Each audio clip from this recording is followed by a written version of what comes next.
Hello everyone. आज हम पढ़ने वाले हैं कार्डियोवास्कुलर डिसऑर्डर के अंदर फीटल सर्कुलेशन पढ़ेंगे। सबसे पहले हम इंट्रो पढ़ लेते हैं। ये सीबीएस पब्लिकेशन है और अब सबसे पहले हम इंट्रो पढ़ लेते हैं। So cardiovascular issues in the children are complex ranging from congenital defects that may present at birth to acquired heart disease. The presentation may vary on the disorder and the child's age.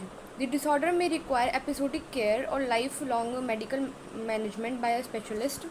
Managing a child's with a cardiovascular disorder is very challenging and requires the nurse to have an in-depth understanding of disease process. तो basically एक intro है कि cardiovascular जो issues होते हैं वो कैसे होते हैं। वो जनरल कॉम्प्लेक्स होते हैं और वो कंजेनाइटल भी हो सकते हैं यानी बर्थ भी हो सकते हैं और एक्वायर्ड भी हो सकते हैं।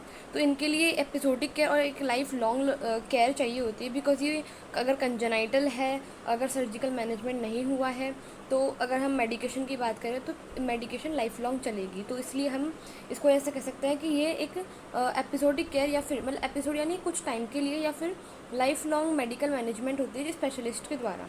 सबसे पहले हम ये पढ़ते हैं कि जो हार्ट होता है उसका हम बेसिक पढ़ लेते हैं, जो हमने एनाटमी फिजियोलॉजी में पढ़ा था कि जो हार्ट होता है उसके 4 चैम्बर्स होते हैं और जो लेफ़्ट और जो राइट है वो सेपरेटेड होती है। इसमें 2 वॉल्व्स होती है, सेमिलुनार और एट्रियोवेंट्रिकुलर वॉल्व। अब सेमिलुनार और एट्रियोवेंट्रिकुलर वॉल्व क्या होती है, तो जैसे कि यह हमारा हार्ट है, तो ये जो लेफ़्ट वाली साइड है ये राइट वाली साइड है।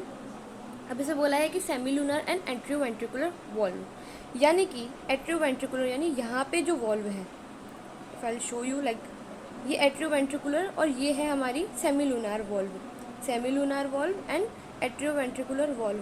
तो ये हमारे किसको डिफ्रेंशिएट करती है, किस किस के सेपरेशन के बीच के अंदर है ये है हमारे right ventricle and the pulmonary artery, इन दोनों के बीच की है। और ये है अओर्टा एंड लेफ्ट वेंट्रिकल के बीच के अंदर एट्रियोवेंट्रिकुलर, ठीक है, semilunar valve.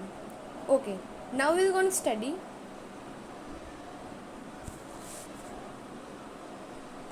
there are 2 outflow tracts for blood, एक होता है aorta, एक होता है pulmonary artery। मैंने बताया there are 2 circulation in series, systemic and pulmonary। systemic क्या होता है, जो हमारे पूरी बॉडी के अंदर सर्कुलेट होता है ना, वो हमारा होता है सिस्टमिक, और जो पल्मोनरी होता है वो हमारे लंग के अंदर होता है, ठीक है। तो जो हमारा लेफ्ट वेंट्रिकल से जो हमारा जाता है ब्लड वो अओर्टा के थ्रू जाता है और वो जाता है हमारी बॉडी के अंदर, राइट।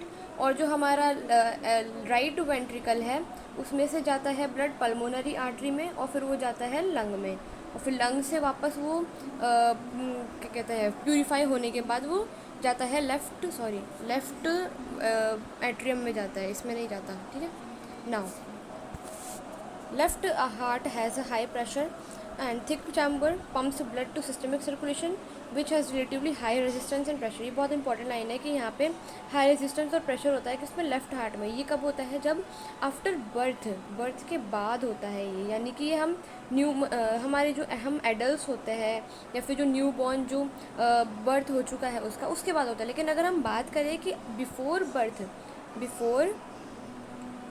तो बर्थ से पहले तो जो बच्चा होता है उसके अंदर जो राइट वेंट्रिकल होता है उससे जाता है वो पल्मोनरी आर्टरी में, पल्मोनरी आर्टरी से फिर वो जब लंग में जाता है तो वो लंग में जा नहीं पाता है क्योंकि लंग की फंक्शनिंग नहीं होती। क्यों नहीं होती है, क्योंकि लंग की फंक्शनिंग इसलिए नहीं होती क्योंकि वहाँ पे हाई रेजिस्टेंस होता है,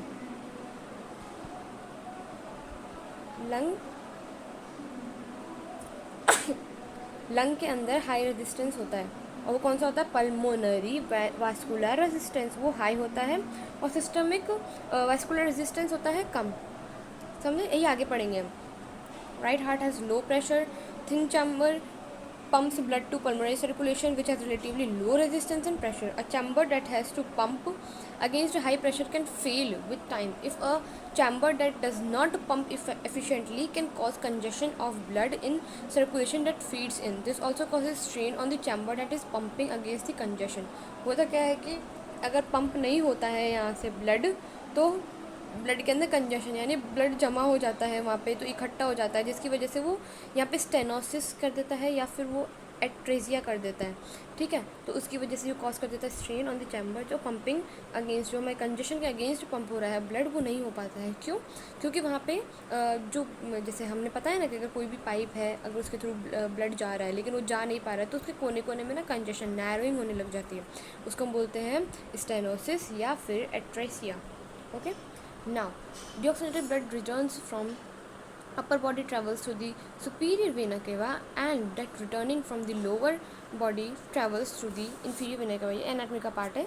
This blood mixes in the right atrium and then goes through the tricuspid valve into right ventricle. If then goes through the pulmonic valve to the pulmonary artery, continuing out to the right and left branch pulmonary arteries to the lungs. Once your blood is oxygenated, it returns to the left atrium by way of 4 pulmonary veins, 2 right and 2 left.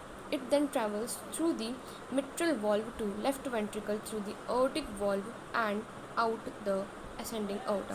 तो आप इसको easily यहाँ से समझ सकते हो कि जैसे यहाँ से सुपीरियर वीना कावा जो है हमारा, जस्ट अ मिनट,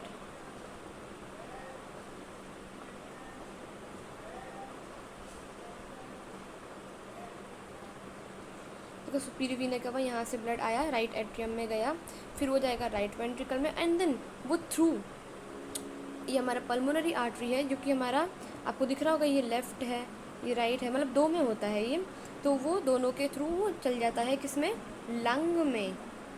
लंग कहाँ बन गया, ये जाता है सीधा लंग में, ठीक है। और अगर हम बात करें कि यहाँ से हमारे पल्मोनरी वेन्स के थ्रू आया और फिर वो लेफ़्ट आर्ट्रियम में गया, फिर लेफ़्ट वेंट्रिकल में गया, and then through the aortic valve, ये दिखा आपको आर्टिक वॉल्व, एट्रियोवेंट्रिकुलर वाला वॉल्व, ये इसके थ्रू जाता है, आर्टा के थ्रू जाता है ये हमारे आर्क ऑफ आर्टा है, ये असेंडिंग आर्टा है, और जो इसके नीचे वाली है वो डिसेंडिंग आर्टा है, जो नीचे जाती है हमारे सर्कुलेशन के अंदर चल जाती है और ऊपर में चल जाती है हमारे ब्रेन वाले पार्ट में। And this are superior vena cava, and this is inferior, नीचे से लाती है बॉडी के, और ये ऊपर की बॉडी से लाती है। ये पल्मोनरी वेन्स है, जो ये दिखा ना आपको पल्मोनरी, ये हमारे लेफ़्ट वाली साइड से, ये हमारी राइट वाली साइड से आती है। This is all about the anatomy of heart. ये एक पार्ट कंप्लीट।